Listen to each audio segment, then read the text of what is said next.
In questo augurio pasquale di buona Pasquetta a tutti voglio portare anche i propositi di quello che vogliamo ancora fare.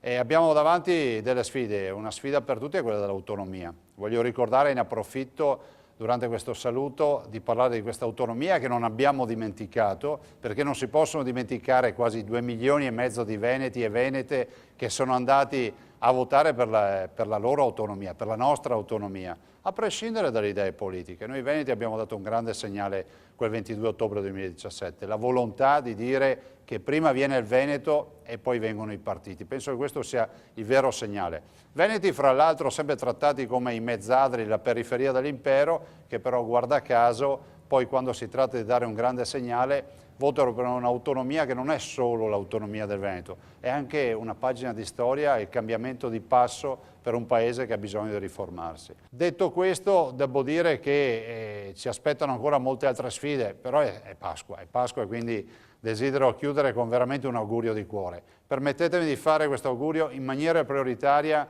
alle persone che non godono di buona salute in questo momento e a coloro che sono preoccupati per la propria salute. Quindi un augurio di cuore a tutti coloro che oggi non sono proprio alla perfezione al 100% con la salute. E poi a tutti i veneti, a tutte le venete, che sia una Pasqua veramente di salute, di serenità, di pace e che ci faccia guardare al futuro con il sorriso, quel sorriso che i veneti hanno sempre. Quindi auguri veramente di cuore da parte mia, di buona Pasqua e buona Pasquetta.